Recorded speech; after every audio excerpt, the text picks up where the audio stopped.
Penyebab dari segala hal ini, Pak, penyakit hancurnya dunia ini, pertama kali yang disampaikan Ibnu Qayyim Al-Jauziyah dalam Madarijus Salikin, Manazil Tafsir Iyyaka na'budu wa iyyaka nasta'in, adalah riya. Sekarang banyak orang yang riya, Pak. Saya minta izin, kenapa Ustadz tuh, apakah perlu? Enggak. Saya memikirkan, dan ini dalam tafsir Ibnu Katsir dijelaskan dalam membahas Al-Baqarah ayat 45-46. Wasta'inu bis sabri was shalah wa inna lakabiratun illa 'alal khashiin alladziina yadunnuna annahum mulaqu rabbihim wa annahum ilaihi raji'un. Mohon pertolonganlah dengan Allah melalui salat dan sabar. Dan salat itu berat kecuali orang-orang yang khusyuk. Siapa orang khusyuk itu? Yang merasa dirinya berjumpa dengan Allah dan ingin kembali kepada Allah. Itulah kenapa hamba tadi nangis. Nangisnya kenapa? Nangisnya tadi karena pertama adalah khawatir. Setelah takbir tadi, Allah menyuruh Israel untuk mengambil nyawa hamba.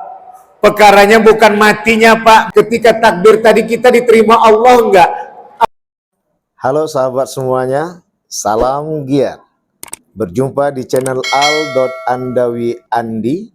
Jangan lupa klik tombol subscribe dan nyalakan loncengnya ya. Terima kasih. Astaghfirullahalazim, astaghfirullahalazim, astaghfirullahalazim, astaghfirullahalazim. Alladzi la ilaha illa huwal hayyul qayyum. Allahumma shalli ala Muhammad wa ala ilahi anta maqsudi wa ridaka matlubi atini ma'rifatika muhabbatak. A'udzu billahi as-sami'il 'alim minasy syaithanir rajim. Bismillahirrahmanirrahim. Assalamualaikum warahmatullahi wabarakatuh.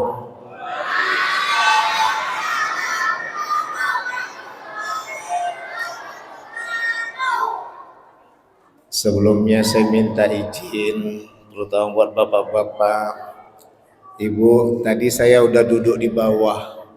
Terus kata Pak Bagus, Pak Haji Bagus ya. Amin ya Rabbal. Kata Pak Haji Bagus, Ustadz naik aja ke kursi biar nampak ibu-ibu yang di belakang. Jadi sebelumnya saya minta maaf, minta izin. Ini bukan saya, tapi adalah ilmu Allah yang dihormati sehingga ditinggikan posisinya di atas tempat duduk ini. Jangan lihat diri saya, lihat ilmu Allahnya. Alhamdulillah. Wa syukru lillah wassalatu wassalamu ala rasulillah Sayyidina Muhammad wa mawala. Ashhadu an la ilaha illallah wahdahu la syarika lah wa ashhadu anna Muhammadan abduhu wa rasuluhu la nabiyya ba'dah.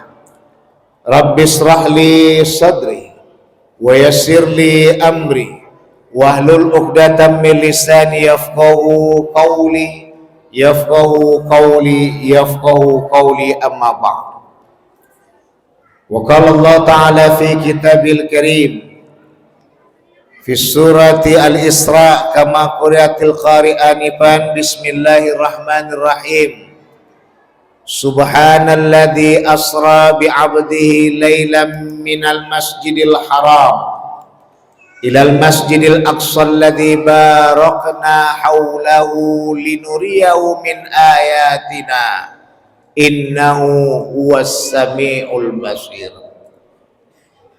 Wa fi surati al-Ankabut fi ayati khamisah wa arba'in utlu ma uhiya ilaika minal kitab wa aqimis shalah innas salata tanha 'anil fahsya'i wal munkar Waladzikrullahi akbar. Wallahu ya'lamu ma tasna'un.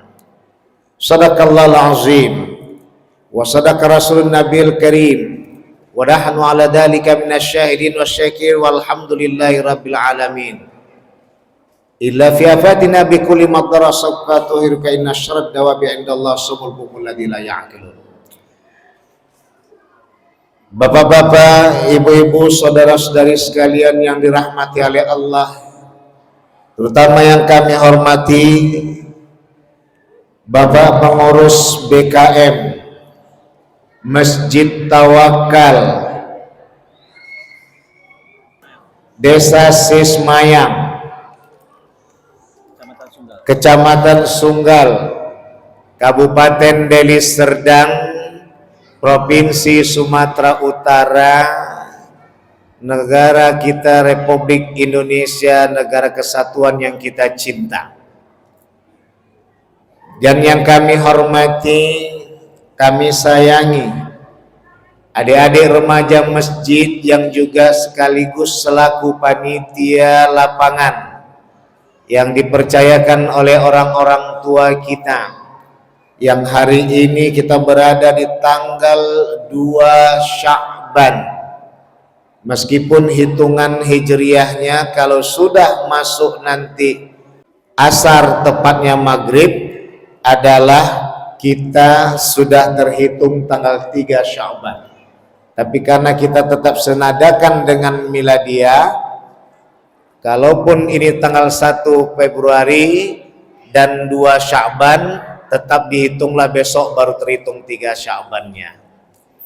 Puja dan puji syukur kita limpahkan kehadirat Allah Subhanahu wa ta'ala pada kesempatan malam hari yang berbahagia ini.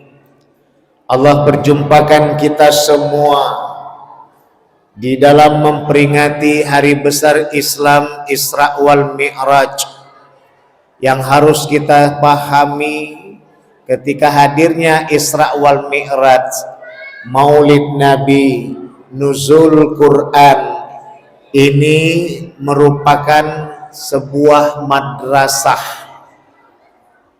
tempat kita belajar.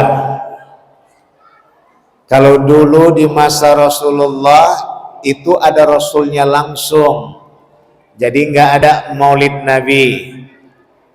Kalau dulu di masa Rasulullah itu ada Rasulullah langsung, jadi nggak ada peringatan Isra wal Mi'raj. Karena Rasulullah Sallallahu Alaihi Wasallam sudah nggak ada lagi,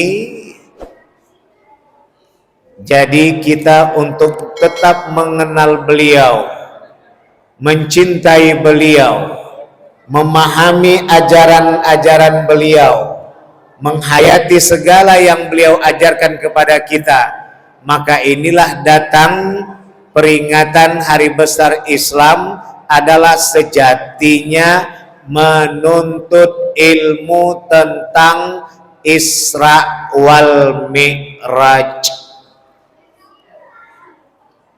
Jadi kalau ada yang mengatakan bid'ah, begitu jawabannya Pak. Apa dalilnya? Iqra bismi rabbikal ladzi khalaq. Bacalah dengan nama Tuhanmu apa-apa yang telah diciptakan. Al-Alaq ayat 1. Utslu ma uhiya ilaika minal kitab. Di dalam Al-Ankabut ayat 45, bacalah wahai engkau Muhammad sallallahu alaihi wasallam apa-apa yang dihadirkan kepadamu berupa kitab Al-Qur'an. Wa aqimis shalah, tegakkanlah salat. Jadi semua ilmu yang kita pelajari itu untuk masuk kepada pelaksanaan salat. Kalau dalam hadis Rasulullahnya, thalabul ilmi faridatun ala kulli muslim. Menuntut ilmu itu diwajibkan bagi setiap orang Islam, laki-laki maupun perempuan. Jadi ini menjadi dalil mengapa BKM dan remaja masjid memasukkan Isra wal Mi'raj, Maulid Nabi, Nuzul Quran bagian dari PHBI yang jangan lagi diragukan dan dibid'ahkan. Kalau Idul Fitri, Idul Adha tak perlu saya bahas lagi karena tak pernah diserang. Yang selalu diserang itu adalah Isra Mi'raj dan Maulid Nabi. Kalau nuzul Quran mungkin mereka juga butuh Al-Quran untuk dipelajari, sebab musabab turunnya Al-Quran. Tapi kalau Maulid Nabi, Isra wal Mi'raj khususnya selalu dikatakan bid'ah. Perkara bahasa bid'ah ya. Karena Allah juga berfirman badi'us samawati wal ard. Langit dan bumi itu dari tiada menjadi ada. Jadi segala yang enggak ada jadi ada, itu produk bid'ah. Tapi bid'ah apa kita nih? Bid'ah hasanah. Bid'ah yang baik. Langit dan bumi bid'ah yang baik. Yang tak boleh itu adalah bid'ah dolalah. Bid'ah yang menyesatkan, kesesatan apa yang dikembalikan, tidak menerima kaedah kajian Rasulullah, la ilaha illallah, tiada Tuhan selain Allah. Kalau semua urusan itu mengarah kepada pengadaan Tuhan yang lain selain Allah, meniadakan Allah sebagai Tuhan, itu adalah bid'ah dolalah. Bisa ya Pak ya, Ibu? Salawat dan salam pada baginda besar Nabi Muhammad sallallahu alaihi wasallam. Pada kesempatan yang berbahagia ini kita bersama untuk meneladani, mencontohi Kanjeng Nabi baginda besar Nabi Muhammad sallallahu alaihi wasallam. Bu, Pak, meneladani Rasulullah dengan Isra wal Mi'raj adalah beberapa peristiwa yang kita kedepankan. Maka yang paling utama nanti kita dapatkan berbicara tentang Isra Mi'raj itu dua yang dibahas, dua hal yang dikupas. Yang pertama adalah penyakit, yang kedua adalah obat. Tapi dari dua ini nanti kita akan jelaskan menjadi empat. Yang pertama adalah penyakit, yang kedua adalah hakikat keimanan, yang ketiga adalah melahirkan keberanian, yang keempat adalah pengendalian diri dengan obat yang diberikan, yaitu sholat. Kalau boleh ditambah yang kelima, inilah nanti mengapa ditempatkan di dalam rukun Islam setelah syahadaten, asyhadu an la ilaha illallah wa asyhadu anna Muhammadar Rasulullah. Kalau bahasa umumnya, aku mencintai engkau satu-satu yang kucintai ya Allah sebagai Tuhan, dan aku mencintai engkau ya Rasulullah yang telah diutus Allah, Nabi terakhir Muhammad sallallahu alaihi wasallam sebagai nabi dan utusan, tak lebih.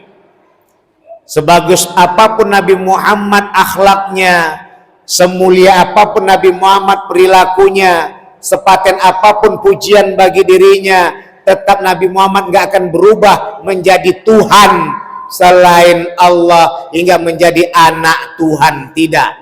Jelas dalam rukun Islam, betapapun kagumnya kita kepada Nabi Muhammad, betapapun cintanya kita kepada Nabi Muhammad, betapa sayangnya kita pada Nabi Muhammad yang begitu menyayangi kita sehingga di akhir hayatnya ia hanya menyebut nama kita, nyebut nama kita, nyebut nama kita dengan mewakilan bahasa ummati. Tiada beliau sebut Aisyah sebagai istri yang dicinta setelah meninggal Khadijatul Kubra. Tidak ada beliau sebutkan Ali bin Abi Thalib sepupu dan menantu yang disayang. Tidak ada beliau sebut Fatimah anak yang tersayang. Tidak ada beliau sebut Hasan dan Husain cucu yang tersayang. Tapi semuanya masuk dalam tiga kata yang sama berulang-ulang, ummati, ummati, ummati. tapi kita tak tahu disayang. Maka disinilah yang kita kembalikan kepada kajian bahwa hebatnya Rasulullah tetap nomor beliau sebagai kedua utusan Allah yang diteladani. Allah yang pertama sebagai Tuhan kita cintai, yang kedua Nabi Muhammad sebagai utusan Allah, Nabi terakhir. Jadi nggak bisa kita menempatkan saking sayangnya kita pada Nabi Muhammad, maka Nabi Muhammad diangkat jadi Tuhan. Tidak.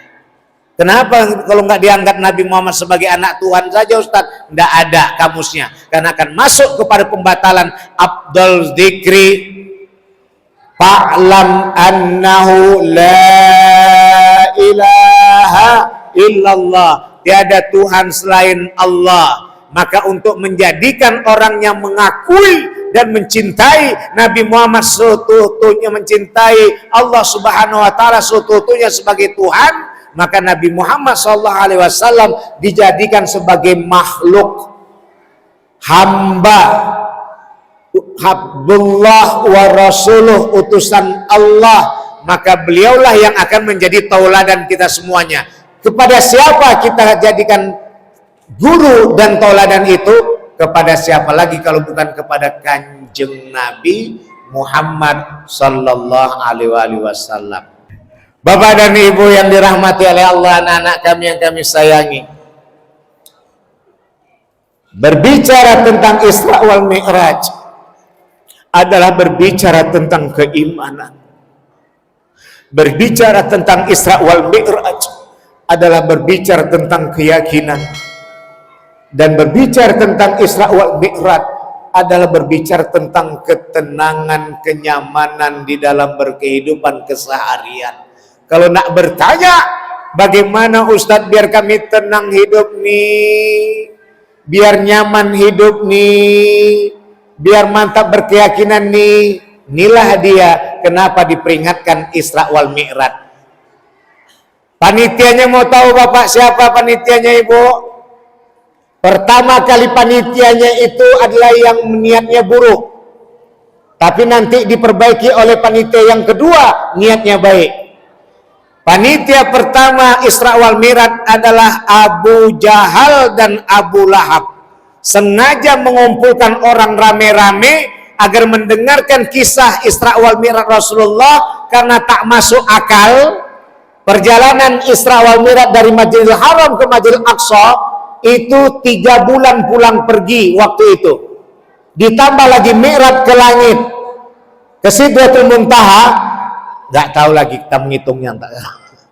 Tapi hanya dikerjakan Rasulullah 2/3 malam. Nggak masuk akal. Berpikir Abu Lahab dan Abu Jahal, nih Muhammad pasti kena ejek, satu. Yang kedua, Muhammad pasti ditinggali oleh umatnya karena ini kajian nggak masuk akal, 2. Makanya ini sudah terjadi lagi saat datangnya PABI, terutama adalah 2010-2011. Heboh-hebohnya bid'ah itu dolalah di kalangan kawan-kawan kita yang mungkin semangat bertobat, ya, atau niatnya pun tak paten, ya, itu 2010 ke atas, mengatakan Isra Mi'raj adalah bid'ah, Maulid Nabi bid'ah. Itulah seperti, karena kepajiannya bukan masalah tentang nggak masuk akal, tapi nggak ada di masa Nabi Muhammad diperingatkan. Ya, untuk apa diperingatkan masa Nabi Muhammad? Dan Nabi Muhammad juga ada kok. Hadirin sekalian umat Islam di Quraisy, kita akan memperingati Isra wal Mi'raj. Ngapain lagi orang semua datang aja jumpai Rasulullah? Ini sekarang Rasulullah nggak ada tuh.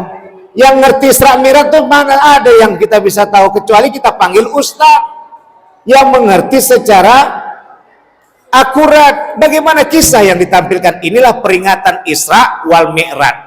Nah, tujuannya itu oleh Abu Lahab dan Abu Jahal. Tapi ketika itu siapa yang membenarkan? Ini panitia yang kedua yang saat ini kita adakan dari zaman dulu kala, terutama Indonesia. Kenapa Indonesia adalah yang memperingati PHBI, Pengiatan Hari Besar Islam, karena Indonesia pertama kali Islam masuk itu dalam aliran tasawuf, kombinasi tauhid dan tasawuf. Fikih itu di belakangnya dulu, karena kita ini hampir mirip dengan kondisi Quraisy. Kalau Quraisy tadi di samping menyembah Allah, juga menyembah Lata, Uzza, Manna, dan Hubal. Sedangkan di Indonesia ini tadi menyembah adalah menyembah pohon, menyembah batu, menyembah binatang, menyembah lautan. Apa istilah bahasa itu, Pak? Animisme atau apa itu? Ya, animisme ya. Ini kita nggak bicara Hindu, Buddha, dan Kristen, karena itu belum masuk. Saya bicara tentang penghuni pertama, yang beragama pertama adalah agama yang menuhankan roh, menuhankan jin, menuhankan pohon. Semua itu jin, semua yang berada di batu, berada di pohon, berada di binatang. Jin yang merupai binatang karena membantu, memberikan, dan bla bla bla bla, itu yang dituhankan. Sehingga sampai pada abad ke-7 Rasulullah masih hidup tahun 620 Masehi, maka waktu itu Salman Al-Faris, Ali bin Abi Thalib, dan 2 kawan lainnya, 4 orang dikirim oleh Rasulullah untuk pergi ke Nusantara. Di antara Salman Al-Faris dan Ali bin Abi Thalib. Salman Al-Faris di Aceh, Ali bin Abi Thalib Irian Jaya.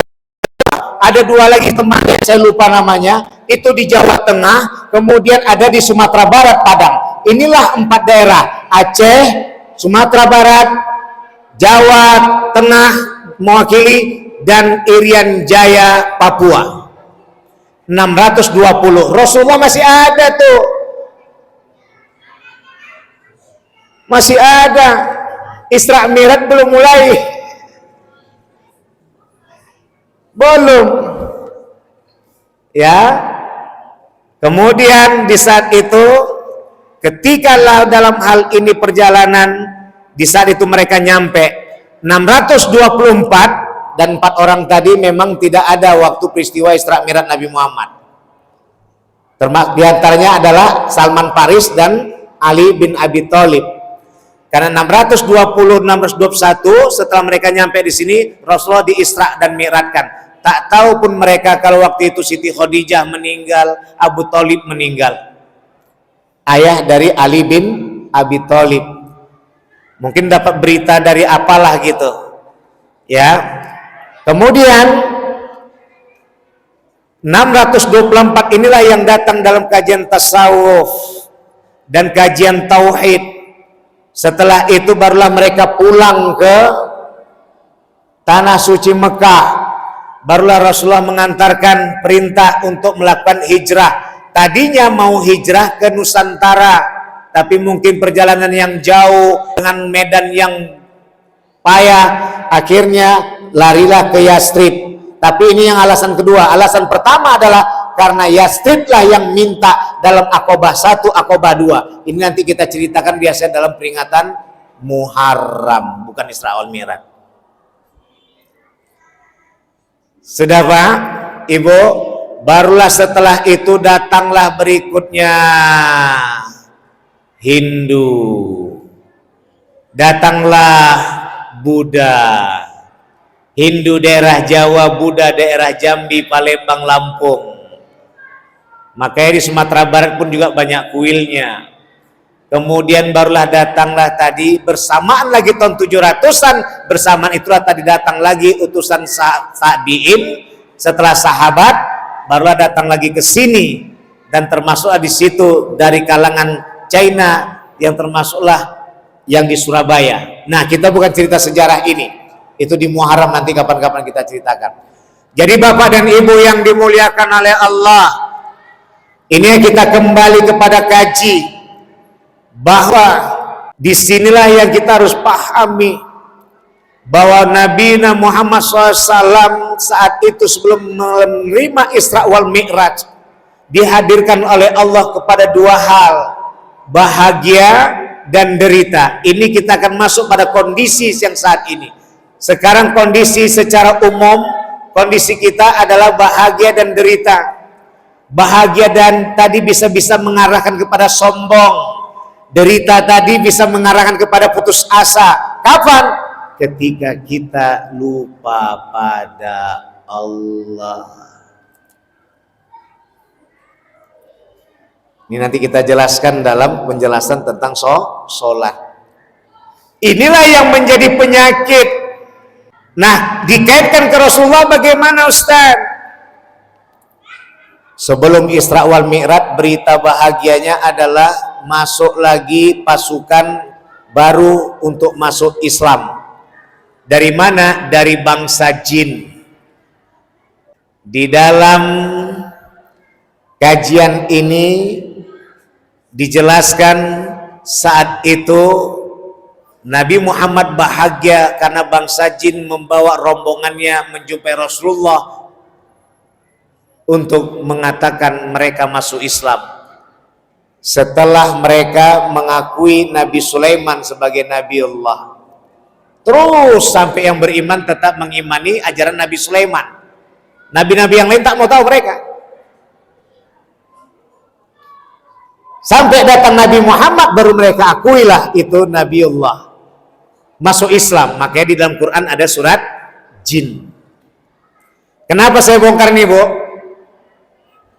Pak, hati-hati sekarang manusia dengan jin itu 1:9. Sekarang bangsa jin banyak masuk kampung manusia, cari duit, cari makanan. Ya, ada saking asiknya main HP lupa baca bismillah waktu makan. Ada yang tak makan dengan sibuk HP-nya. Ada dari HP itu juga dia mencari tentang khurafatnya, melihat khodamnya apa. Khodamnya macam-macam, ada mulai harimau, kucing, elang, sampai terakhir di dalam tubuhnya banyak kebun binatang. Semua masuk khurafat. Maka oleh karena itu kenapa saya ingin menjelaskan kepada ibu dan bapak bahwa kita agar tidak egois. Jangan kira kita saja yang menyembah Allah nih. Kita harus ingat sebelum Adam diciptakan ada bangsa jin dulu yang telah masuk Islam pertama mengatakan la ilaha illallah. Tapi ketika gara-gara harta dan tahta, inilah penyebab penyakit nih Pak. Ini nanti masuk kepada fahsya wal mungkar, sehingga yang mana untuk bisa menghancurkannya? Sholat. Nanti kita akan hubungkan. Ini nanti kita akan kaitkan nih Pak, Ibu. Apa kaitannya? Ustadz, kami udah sholat, sering pengajian, hancur hati ini. Ustadz, biniku rajin sholat, rajin pengajian, dilawannya aja Ustadz. Ustadz, suamiku rajin ke masjid, tapi tak pernah mengerti bagaimana penderitaan istri yang mewakili untuk menyayangi keluarga ini. Di sini kita akan lihat bagaimana kekuatan sholat itu Pak. Al-Ankabut ayat 45. Nanti kita kupas dulu masalah penyakit ini. Maka yang pertama ini adalah tentang penyakit. Hancurnya kita semua ini disebabkan karena penyakit. Penyakit utama dan berbahaya kata Ibnu Qayyim al-Jauziyah yang pertama adalah ria. Menuhankan dirinya. Sekarang udah banyak nih sekarang ria. Makanya buat ustadz yang mengajarkan tahfidz hufaz, kalau bisa sekali-sekali nanti anak-anak ini sebulan atau 2 bulan sekali ambil nanti untuk mentafsirkan ayat tauhid. Jadi menghafal Quran itu bukan sekedar formalitas.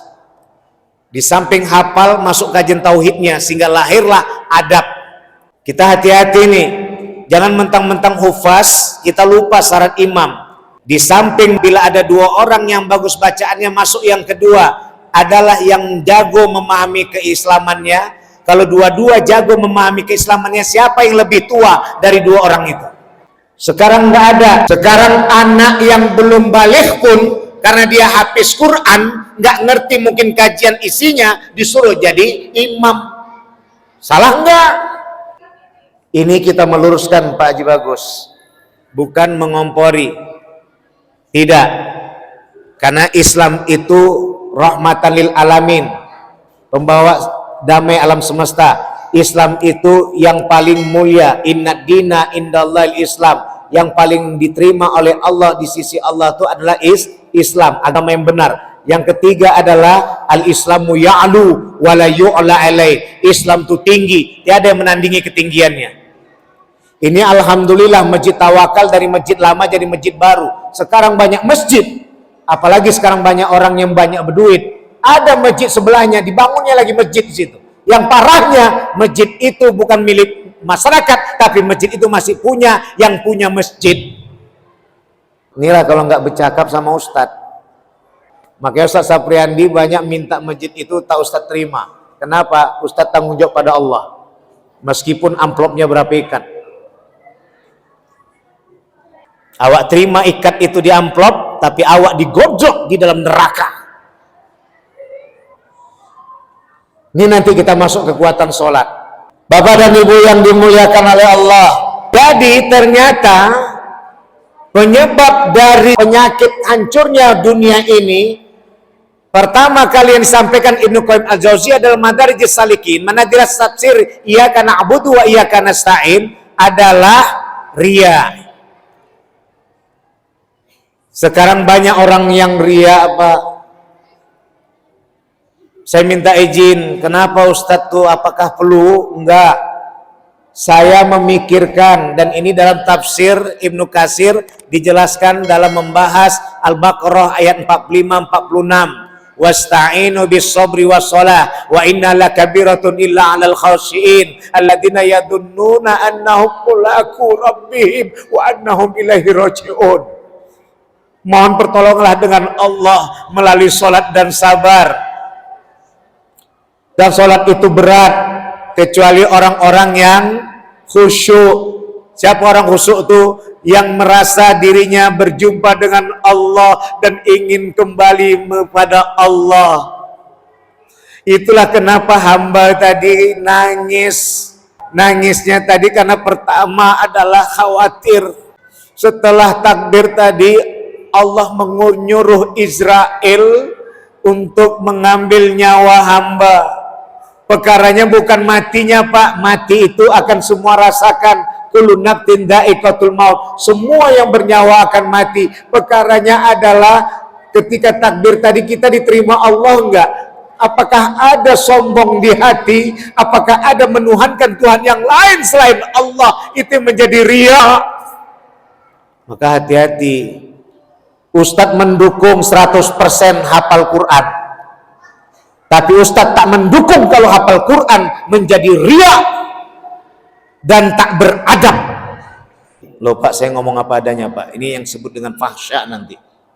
Fahsya itu nanti masuk kepada itu, apalagi mungkar itu nanti. Nanti kita akan jelaskan. Tapi bahayanya tak paham arti yang dihafal. Tak paham tafsir. Makanya tadi secara utuh tauhidnya kita kembalikan. Ustadz siap kalau dipanggil. Gak usah pikir yang lain. Kita jelaskan tauhidnya. Anak-anakku sekalian, engkau ini menghafal ini bukan untuk sombong. Engkau ini menghafal untuk tahu bahwa engkau adalah prajurit Allah. Prajurit Allah dengan akhlak mulianya. Jadi yang tua tetap kau hormati. Yang ustadz tak hafal pun tapi dia bisa paham walaupun tak hafal Quran. Kita hafal tapi tak paham. Makanya saya bilang tadi banyak sekarang yang sudah merasuk dalam tubuh manusia. Kenapa? Iblis itu dulu adalah jin tertaat. Ketika setelah berhasil menjadi komandan, mengomandoi malaikat, berhasil waktu itu meleraikan kerusakan sebelum Adam diciptakan 150 tahun. Ada yang mengatakan 200 tahun sebelum Adam diciptakan, dari Ibnu Qasim dan Abraham bin Abdurrahim. Di saat itu baru iblis tadi, Ijazil diangkat, namanya Ijazil. Tapi ketika Adam diciptakan, sombong dia, ria dia. Maka dia tak mau bersujud. Gara-gara apa? Dia tercipta dari api, sedangkan Adam tercipta dari tanah. Aku hafal, dia tak hafal. Masa dia pula yang jadi imam? Ayo hati-hati. Maka syarat imam itu pas dia. Nggak hafalnya dikembalikan.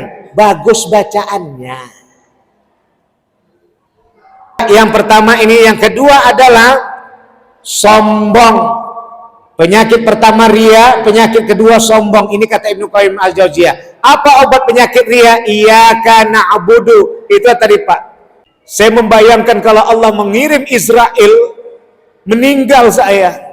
Perkaranya apakah yang dari takdir tadi aja Allah catat enggak? Allah terima enggak? Niat saya tadi usolli sholati fardul isya'i arba'a raka'atin mustaqbilal kiblati imaman adaan lillahi ta'ala. Allah terima enggak itu? Kalau Allah terima alhamdulillah. Takutnya kan ada riak kita nanti enggak diterima, meninggal kita. Yang kedua adalah membuat menangis kita sholat tadi Bu. Apa Bu? Bapak? Kita bayangi dosa kita semasa habis balik. Bapak tak paham isi yang dibacakan imam. Tak paham Pak, enggak apa-apa. Tak paham Ibu, enggak apa-apa. Tapi Ibu bayangkan, Ibu pikirkan dosa yang pernah kita perbuat masa gadis, masa lajang, masa jadi suami, masa jadi istri, masa jadi ibu, masa jadi ayah, masa jadi anak. Bayangkan itu. Pertanyaannya, apakah ibu bapak ada lagi mikirkan toco yang lagi dijerangi? Adakah ibu mikirkan tadi sangai belum ditutup? Bahkan ketika suara becak lewat, seakan-akan itu ada suara langkah kaki Israel mau mencabut nyawa. Di situ datang khusyuk sholat. Jangan Ustaz Sapriandi aja menangis waktu sholat. Kadang-kadang Allah Maha Besar Pak. Ketika kita bayangkan cintanya Allah itu, tersenyum saya. Jangan ketawa, batal. Iyyaka na'budu wa iyyaka nasta'in. Kalau ada CCTV itu tengok tuh, Ustaz tuh kenapa senyum? Gila Ustaz tuh ya. Enggak, kita nggak bisa melarang ruh itu. Ini nanti ditempatkan nikmatnya sholat. Dah, penyakit inilah yang menyebabkan hingga datangnya Tuhan yang lain selain Allah. Penyakit ini tadi riak dan sombong, apa sebabnya? Harta dan tahta. Secara dunia harta itulah yang disebut uang, emas, mobil, rumah. Secara ukhrawiyah harta itu apa? Hafalan, ilmu, ketaatan, itu harta. Tahta itu apa? Kepemimpinan, jabatan, diterima orang kampung kita sebagai orang yang punya pegangan. Tahta. Tahta akhiratnya apa? Jadi imam, jadi ustadz, jadi penghafal, itu jadi tahta. Kalau itu dibisikkan oleh syaitan, itulah datang Tuhan yang lain selain Allah. Makanya tahun 90-an ke bawah Pak Haji, ya Pak, Ibu, Bapak, sholat anak tuh udah sholat tak perlu kutanyakan. Begitulah zaman dulu, tak ada S1 apalagi S2 apalagi S3, yang banyak waktu itu S teh, S jeruk, S sirsa. S1 nggak ada, semua adalah aliyah, SPG dulu. Tapi kalau udah ngeliat orang sholat udah paham itu. Kenapa? Orang sholat tuh udah jelas namanya. Preman bagaimanapun dia udah tengoknya orang ke masjid, jatuh premannya itu. Seburuk-buruknya preman zaman dulu, hormat sama orang yang sholat. Sekarang yang rajin sholat, ustadz pun tak dihormati. Kenapa? Karena yang masuk sekarang udah masuk dedemit masuk ke tubuh kita. Masuklah ke masjid tuh. Oke Pak, saya bukan duta besar bangsa jin Pak. Kadang kawan tuh membisikkan, tolong Ustadz Sapriandi selamatkan kami. Semua kami dianggap jelek. Padahal kalau kami katakan Ustadz juga manusia, pas Ustadz yang baik, kalau yang dapat yang jelek tadi, kami samakan jelek manusia itu gimana? Biar kami lagi jadi pemimpin di muka bumi. Begitulah yang mereka rasakan saat ini. Gara-gara nilam setitik, rusak susu belanga. Gara-gara beberapa jin yang jahat, semua dianggap jin itu setan. Padahal banyak kali manusia yang korupsi di atas setan semua itu. Apa dalilnya? Yuwaswisu fi sudurin nas minal jin. Bapak dan Ibu yang dimuliakan oleh Allah. Yang kedua kita bahas penyakit itu yang mau kita obati. Dan pada Rasulullah di saat itu bahagia kedatangan bangsa jin masuk Islam. Jadi buat bapak dan ibu, kalau udah kita tahu ada bangsa jin yang menyembah Allah, kita akan menjadi orang yang alami, naturalis, cinta alam bersih, buang sampah nggak sembarangan. Sekarang sholat, buang sampah, ditengoknya mana lahan kosong, dibuangnya sampah itu. Nah bapak dan ibu yang dimuliakan oleh Allah, inilah tadi kenapa saya angkat permukaan ini, karena nanti datangnya sholat, itu juga adalah dinikmati oleh kita bangsa manusia, juga dinikmati oleh bangsa jin, umatnya Nabi Muhammad sallallahu alaihi. Itu ya Bu, Pak, Bapak dan Ibu yang dirahmati oleh Allah. Maka kembali kepada kupasan kita, yang kedua adalah Nabi Muhammad sallallahu alaihi wasallam memperoleh derita setelah dihibur dengan bangsa jin masuk Islam, kebanggaan luar biasa. Di saat itu juga terasa bahwasanya Siti Khadijah meninggal dunia. Bu, ibu mau tahu istri yang soleha itu kayak mana Bu? Kita nggak cerita, anggap aja bapak-bapak nggak ada Bu. Siti Khadijah, siapa Siti Khadijah itu Pak? Wanita yang terkaya, selisih umur 15 tahun dengan Rasulullah, hartanya semua diserahkan. Semua hartanya diserahkan di jalan Allah untuk berdakwah. Sampai ketika mau meninggal dunia, apa kata Siti Khadijah? Wahai kekasihku Muhammad sallallahu alaihi wasallam, maafkan adik mau pulang, dipanggil Allah. Sebenarnya aku mau menemanimu Kanda, tapi apa boleh buat, Allah sudah menentukannya. Andaikan nanti kau menyeberang sebuah paret dan nggak ada jembatannya, aku rela tulangku dijadikan sebagai jembatannya. Begitu Siti Khadijah Bu. Oh Bu. Apa kata Siti Khadijah? Andaikan engkau ya Muhammad sebagai hamba Allah, utusan Allah yang jadi imam buatku di rumah tanggaku, ketika itu kau tak bisa menyeberang gara-gara nggak ada jembatan, jadikan tulangku sebagai jembatannya. Itu cinta Siti Khadijah Bu. Bu, ini sekarang Pak Haji lain. Ustaz, apakah uang bini itu uang laki? Itu arah saya Bu. Betul tidak? Maka dari sekarang siapkan anak calon menantu itu yang beriman, yang kayak bilang Pak Haji tadi, bilang Bapak BKM tadi, Pak Najir tadi, apa? Yang pandai sholat, yang bisa jadi imam sholat, yang rajin ke masjid tawakal, jangan rajin nanti main game. Ya Bu, itu dia Bu. Ini dibahas saja, Ustadz. Suamiku asik minta uangku aja Ustaz. Aduh Bu, suami Ibu tuh siapa? Ya suami yang dicinta. Dia untuk apa belinya? Untuk kami juga. Tega Ibu simpan uang tadi, sementara Ibu nggak bisa makan sama suami dan anak-anak. Tapi kan itu sisa belanja kami Ustaz. Katanya kan udah sisa belanja kan bisa kami simpan. Sekarang alhamdulillah udah adalah 50 juta. Udah ada 50 juta. Tapi ketika suami dalam keadaan bangkrut, kondisi ekonomi sekarang lagi keseput, dengan suasana yang lagi transaksi perpindahan dari Mulyono, kan alhamdulillah ke Pak Prabowo, insya Allah akan semakin terangkat. Maka dalam hal ini bagaimana penyampaiannya? Disitulah tadi kita parah untuk membagikan uang kita kepada suami kita. Makanya saya bilang tadi patokannya satu Pak, dari sekarang cari calon menantu, baik yang laki-laki maupun yang perempuan, yang beriman dan berilmu. Yang perempuan itu yang taat pada Allah, taat pada suami.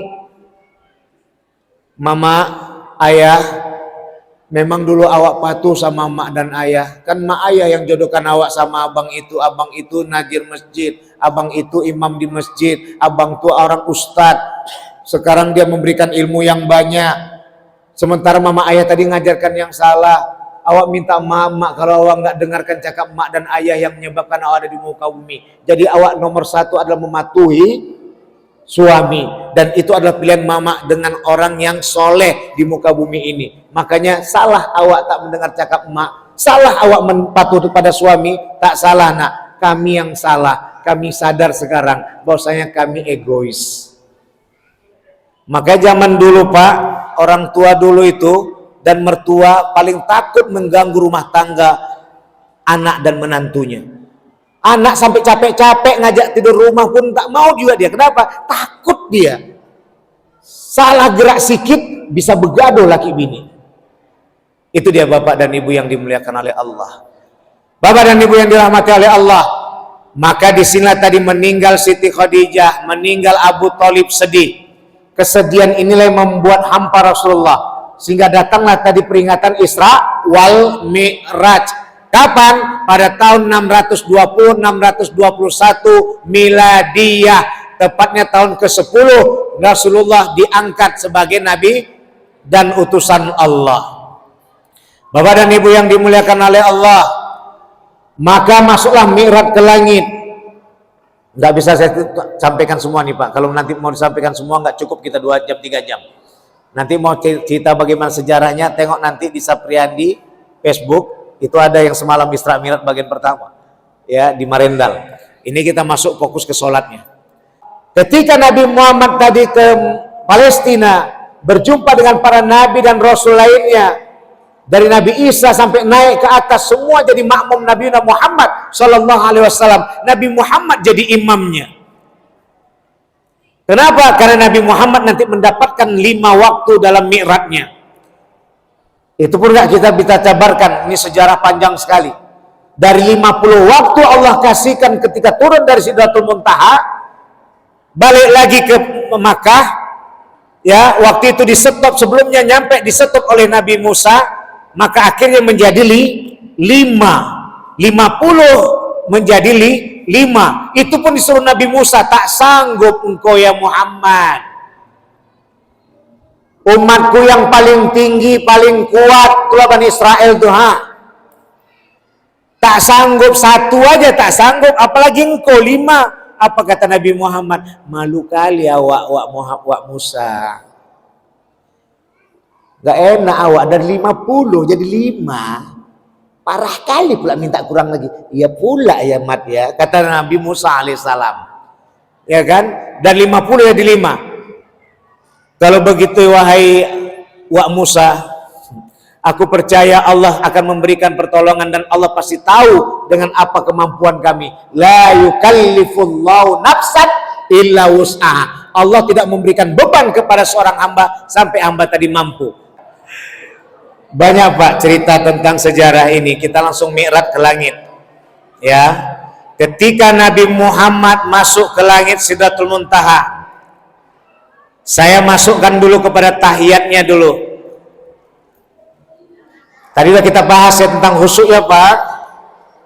Kita udah bahas tentang khusyuk ya Bu. Udah ya. Bayangkan kita mati. Wa'mal li akhiratika ka'annaka tamutu godan. Berbuatlah urusan akhirat seakan-akan kamu mati hari esok. Itu khusyuk. Setiap kita berbuat itu, kita bayangkan kita mati Bang, insya Allah dapat jodoh Abang. Yang kedua adalah bayangkan bagaimana biar dosa-dosa kita diampuni Allah. Mau berapa dosanya, mau berapa minuman mabuk yang diminumnya, vodka, Scott, brandy, tua, janggut putih, ya kan? Itu semua diminum, mau bertobat dia, diampuni Allah. Maka itu kita mohon Allah mengampuni waktu kita sholat. Tak akan pernah kita terpikir lain. Gak akan pernah, parah kali nih sebelahku ini, minyak wanginya luar biasa, macam parah kali dia, masuk semua aja mau ciumnya. Orang lagi sholat bahas minyak wangi. Ya, makanya pakai minyak wangi jangan terlalu tajam kali Pak, tapi pakai minyak wangi lah. Apalagi tak pakai minyak wangi alami, kan ajab itu. Bapak dan Ibu yang dimuliakan oleh Allah. Kemudian apa yang dikembalikan tadi? Disinilah kita untuk mengembalikan pada kaji bahwa Nabi Muhammad SAW di saat waktu dia masuk kepada Sidratul Muntaha, beliau masuk kepada Sidratul Muntaha, Apa yang dirasakan oleh Nabi Muhammad? Indahnya Sidratul Muntaha itu. Ini terbuat semua dari air, Pak, Ibu. Dari air. Masya Allah. Ketika Nabi Muhammad terperangah lihat indahnya tadi bangunan Allah Arsullah, maka di saat itu ada sampai tiang-tiangnya itu terbuat dari air, atapnya dari air, dindingnya dari air. Tersenggollah tadi tiang karena Rasulullah melihat kebesaran Allah. Tersenggol, tergoyang tiang tadi. Netes jatuhlah air tadi ke lidah Nabi Muhammad. Air putih tadi jatuh ke lidah Nabi Muhammad. Manisnya Masya Allah. Netes air itu. Terasa juga kering tenggorokan awak. Ini teh manis bukan air putih. Bismillahirrahmanirrahim. Ini bukan netes ya, Bu, ini neguk. Netes air putih tadi, padahal Nabi Muhammad selalu memperoleh madu yang termahal. Tapi kalah manisnya madu ini dengan air arus yang jatuh ke lidah Nabi Muhammad. Apa yang disebutkan Nabi Muhammad?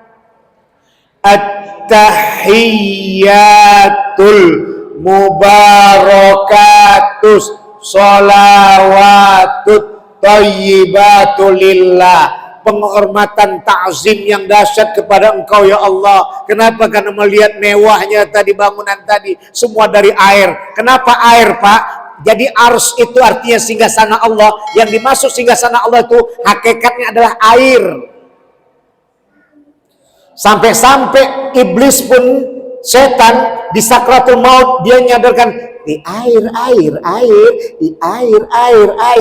ya kan? Udah jangan kau akui Allah tuh, kau haus sekarang kan? Aku bawa air nih, aku bawa air. Makanya kita disunahkan waktu itu, dianjurkan untuk teteskan air, tapi jangan tetes-tetes terus sakit, Pak. Ya, sambil dijikirkan di kuping kanannya, la ilaha illallah. Dah, jangan la ilaha illallah, la ilaha illallah, la ilaha, sakit juga tuh, Pak ya. Diucapkan itu susah. Sekali 5-10 menit kemudian jikirkan lagi.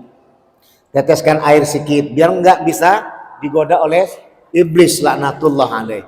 Air, dan tidak ada satupun makhluk di bumi ini yang tak membutuhkan air. Air terbanyak di bumi, kedua di Mars, yang ketiga di Jupiter. Mars dan Jupiter ini udah di-booking oleh Amerika. Kan udah ini tadi. Mereka udah sadar itu akan terjadi di tengah. Sekarang udah masuk ke Brooklyn, tindak lagi ke New York. Azab Allah, kesombongan Donald Trump.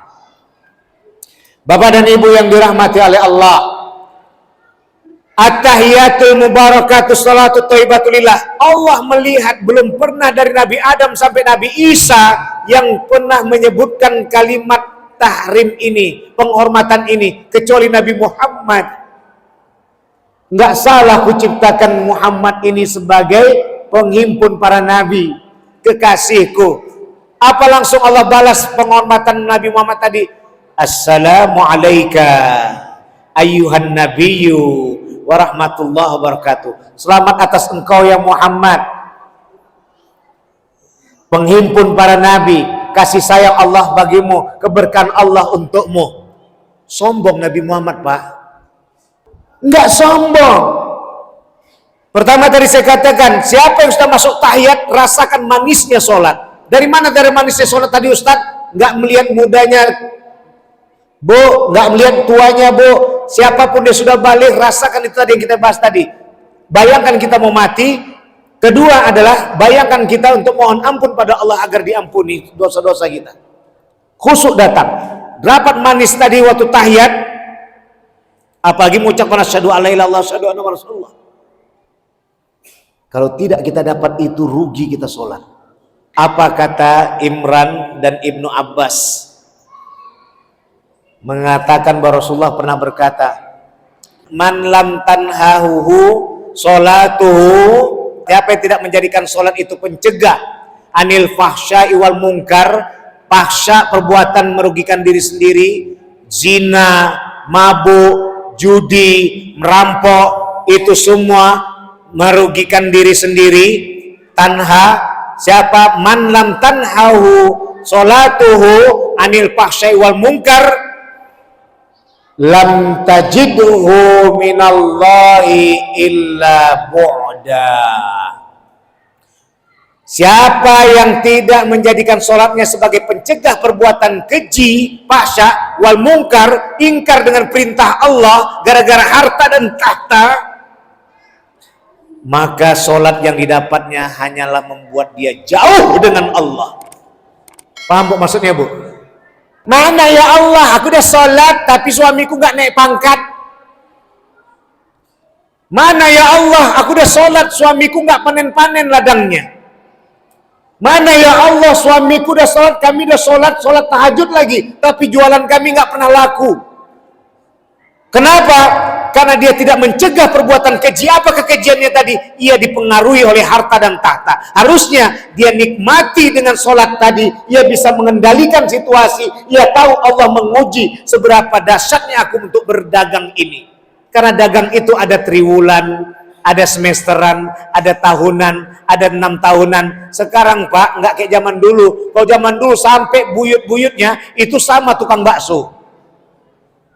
Sekarang baru nyampe seminggu aja jual berdagang, berubah. Malam tomat, hari ini kates, besok jengkol. Tak ada yang dia pahami. Tak tahu dia bagaimana inflasi tadi. Tak tahu dia bagaimana kapan naiknya tadi tomat, kapan naiknya jengkol. Jadi berubah aja. Kayak mana mau dikatakan dia jadi pedagang sukses? Kalau tak percaya Bapak tengok nanti di Jawa itu. Dari kapan berdiri Pak? Dari tahun 1925. Siapa itu? Buyut saya. Sekarang Bapak nyambung. Iya. Kita nggak pernah, sekarang semua mau dikuasai. Itu makanya nggak pernah kita mendapatkan kekayaan lagi. Semua main dengki saja untuk berdagang. Semua main hantam romo saja. Sampai lagi mau jadi penceramah pun agar berasap dapurnya. Ini yang jadi bahaya. Bapak dan Ibu yang dirahmati oleh Allah, maka di sini ditempatkan tadi kembali kepada kaji bahwa sholat itu Ibu, kalau sudah begini caranya, Ibu akan merasakan nikmatnya sholat. Dari mana sholat tadi itu? Mi'rajul mu'minin. Sholat itu naiknya orang beriman tuh bisa mi'raj, bisa Ustadz. Ustadz, orang-orang beriman ini bisa mi'raj, kita bisa mi'raj, bisa. Kapan Ustadz? Sholat. Bapak Ibu sholat subuh, zuhur, asar, maghrib, isya, itu mi'raj ke langit, jumpai Allah. Alladzina yadunnuna annahum mulaqu rabbihim. Siapakah orang yang khusyuk tadi itu? Orang-orang yang membayangkan dia berjumpa dengan Allah. Berjumpa dengan Allah, langsung laporkan, ya Allah, gimana ini ya Allah? Itu pikirannya. Kuatkan hambamu ya Allah dalam pikiran, tapi jangan diucapkan Pak, batal. Gak sesuai dengan artinya tadi, dengan tafsirnya. Tapi kita masuk kepada memohon ampun pada Allah, mengadu kepada Allah. Tenanglah sholat tadi, senyum. At-tahiyatul mubarakatuh salatul thayyibatulillah. Jadi yang pertama tadi dia dapat manisnya sholat dalam tahiyat. Yang kedua adalah dia tahu bahwasanya Nabi Muhammad itu adalah seorang nabi yang tidak sombong. Jadi kalau ada orang yang sholat sombong berarti belum gol sholatnya. Siapa yang tidak mencegah dirinya dengan sholat dan tidak patuh dengan sholat, siapa yang tidak patuh dengan sholat, man lam yuti'us sholata fata'atus sholat. Dan ketaatan sholat itu adalah antanha anil fahsya'i munkar. Kepatuhan sholat itu Bu adalah mencegah perbuatan keji dan munkar. Astagfirullahaladzim, aku kan tadi baru sholat, ngapain ku tanggapi ibu tuh ngerumpi? Astagfirullahaladzim, aku kan baru sholat, ngapain ku tanggapi tadi ejean ibu itu? Ketika orang sholat itu akan menanha semuanya, membuat kita tercegah, membuat kita menjadi sabar, membuat kita tahu bersyukur. Itulah hebatnya kekuatan sholat. Banyak dari Ali bin Husain, cucunya Ali bin Abi Thalib. Ya, Ali ini anaknya Husain, Husain ini anaknya Ali bin Abi Thalib. Beliau menyatakan gitu juga.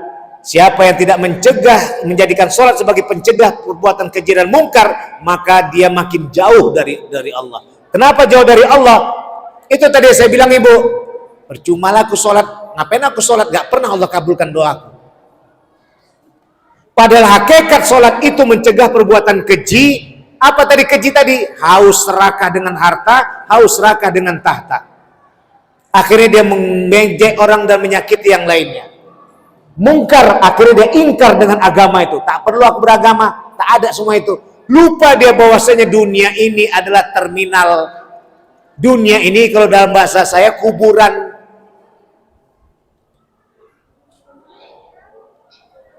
Dan terminal akhirat itu adalah kuburan. Sampai nunggu semua nanti kiamat, baru nanti mulai berangkat ke padang mahsyar, dibangkitkan kita. Bapak dan Ibu yang dimuliakan oleh Allah, udah wa alaina wa ala ibadillahi sholihin. Wa alaina tadi di samping Rasulullah nggak sombong, Rasulullah menunjukkan, ya Allah, hormat, berikan juga penghormatan kepada uwa-uwa yang lain, dari uwa Isa sampai uwa Adam. Artinya sholat itu mengajarkan kita hormat sama yang tua. Kalau ada yang sholat tak hormat sama orang tua, tak ada laku sholatnya itu. Wa ala ibadillahi sholihin, dan hamba-hambamu yang soleh. Siapa dia kata Rasulullah tuh? Kita semua. Siapapun nanti yang masuk Islam, Pak, itu juga masuk ibadillahi sholihin. Termasuk orang yang mu'alaf, orang yang belum masuk Islam, suatu saja masuk Islam, itu ibadillahi sholihin. Dengan kepatuhannya kepada Allah dan Rasulullah. Apa artinya? Sayangilah anak-anak muda. Jadi orang sholat itu pertama membuat dia hormat kepada Allah, yang kedua dia tidak sombong, yang ketiga dia hormat pada yang tua, yang keempat dia sayang sama anak muda.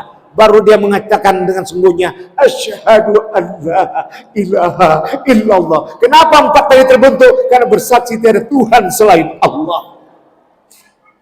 Banyak hartanya, hebat tahtanya sebagai wali kota, bupati, dan gubernur maupun presiden, tapi dia karena dia patuh kepada Allah, ia mengakui tiada Tuhan selain Allah, wa asyhadu anna Muhammad Rasulullah, dan Nabi Muhammad itu utusan Allah, dia akan tetap menjadi sayang sama yang muda. Tak akan mungkin dia korupsi orang-orang punya. Dia akan hormat sama yang tua. Dia nggak akan mungkin membuat buruk kepemimpinannya, karena pemimpin sebelumnya udah bagus, datang dia yang baru jadi buruk. Maka orang yang sholat selama ini nggak paham tentang itu. Maka di sini tadi ditempatkan hakikat sholat itu adalah mencegah perbuatan keji dan mungkar. Bapak dan Ibu yang dimuliakan oleh Allah, Bu, sebelum saya tutup ada 2 lagi, Bu. Ruku. Ketika Nabi Muhammad mi'raj ke langit, di saat itu Nabi Muhammad terpesona melihat para malaikat lagi ruku. Sampai latah Nabi Muhammad melakukan ruku, dihadang oleh Jibril alaihissalam. Mat, jangan Mat. Enggak, aku enggak tahan lagi, tengok tuh, luar biasa itu. Nanti kau akan mengerjakannya, maksudnya sholat nanti itu. Ya. Akhirnya bagaimana? Ruku apa itu, Bu? Apa yang dibaca ruku? Subhana rabbil azim wa bihamdi. Maha suci Allah dan maha besar, puja-puji bagi Allah. Ya, subhana rabbil azim, maha besar Allah tuh. Rabbil azim, Tuhan yang maha besar. Di mana kebesaran Allah tadi? Langit dan bumi. Makanya kita nengok ke tanah. Siapa yang diobatkan itu, Bu? Pak, dari tubuh kita nih, Bu. Siapa yang diobatkan? Perut dan di bawah perut. Ini nafsu serakah, ini 2 ini dia, sejengkal nih, Dek. Ya, yang nafsu serakah sejengkal. Perut udah dikasih paha ayam, minta lagi dada. Sampai adiknya tak dapat apa-apa, saking rakusnya dia. Itu perut. Gara-gara perut bilang, aku mau mengumpulkan harta untuk 7 keturunanku. Usah 7 keturunan, keturunan aja gak punya anak. Gara-gara mengumpulkan harta 7 keturunan. Ya, perut. Yang kedua di bawah perut, nafsu seks. Inilah yang dinasehati dengan subhana rabbiyal azim wa bihamdi. Maka teringatlah kita waktu masa balik masuk, sampai kita sudah berkeluarga, pernah mungkin dosa dari perut dengan bawah perut ini, maka kita mohon ampun pada Allah, agar diampuni Allah. tengok ke tanah karena kita datang dari tanah, kembali ke tanah, maka disitulah menambah khusyuk. Akhirnya Nabi Muhammad naik lagi ke langit berikutnya, melihat malaikat lagi sujud. Melihat malaikat lagi sujud, maka di saat itu Nabi Muhammad pun tidak tahan juga. Ya, akhirnya bersujud juga. Ketika Nabi Muhammad sujud, itulah bangkit dari para malaikat. Kenapa sujud tadi? Kening. Kalau tadi yang diobati apa? Perut di bawah perut. Ruku itu mengobati nafsu serakah. Kening dan hidung, mulut itu mengobati nafsu sombong. Dengan jidatnya ilmunya, dengan mancungnya kecantikannya, dengan mulutnya pandai bicaranya dia. Maka jatuhkan kesombongan itu dengan Subhana Rabbiyal A'la wa bihamdi. Maha suci Allah Tuhan yang maha tinggi. Bukan engkau yang tinggi karena engkau punya cantik wajah, karena engkau pandai berbicara, karena engkau punya ilmu yang paten. Cuma yang tinggi itu adalah Allah. Maka di saat itulah Subhana Rabbiyal A'la wa bihamdi. Maka orang yang sholat dia tidak akan sombong. Ketika bangkit tadi malaikat karena dia Nabi Muhammad tadi mau sujud, di saat itulah bangkit malaikat sambil mengucapkan Assalamualaikum ya Rasulullah. Bapak-bapak dan ibu yang dimuliakan oleh Allah, empat niat, ruku, sujud, tahiyat. Niat tadi diisi dengan apa? Bayangkan kita akan mati dipanggil Israel. Sebelum kita mati, dudukkan niat kita. Tak ada mikir yang lain. Yang kedua adalah dengan ruku. Ruku tadi fokus kita untuk menyembuhkan nafsu lapar dan nafsu seks kita. Jangan gara-gara dua itu rusak kita pada Allah. Ingat melihat tanah. Tanah itu kita dari datangnya dan kepada tanah itu kita kembali alias mate. Ya, semua mati. Kita semua akan mati. Karena di situ kita melihat tanah. Maka disunnahkan kita dalam rukun itu sholat melihat sejadah. Sejadah itu hamparan tanah. Kemudian yang ketiga adalah sujud. Apa yang diobati? Akal nih. Kenapa? Keakuan, sombong. Kalau nggak gara-gara aku nggak akan bisa kau jodoh sama dia. Akunya semua itu. Aku. Keakuan inilah dia yang membuat kita menjadi sombong. Yang terakhir adalah tahiyat. Disitulah manisnya setelah kita tadi dudukkan niat, setelah kita tadi sembuhkan nafsu seks dan lapar, dan setelah kita sembuhkan tadi nafsu sombong kita, maka disitulah kita mengucapkan at-tahiyatul mubarakatus sholawatut thayyibatulillah. Baik, cukup sekian yang dapat saya sampaikan. Mudah-mudahan bermanfaat, mudah-mudahan berkah dan diridai Allah. Pada Allah mohon ampun, pada bapak dan ibu sekalian minta maaf. Subhanakallahumma bihamdika asyhadu an la ilaha illa anta astaghfiruka wa atubu ilaik. Wallahu muwaffiq ila aqwamit thoriq fastabiqul khairat. Wassalamualaikum warahmatullahi wabarakatuh.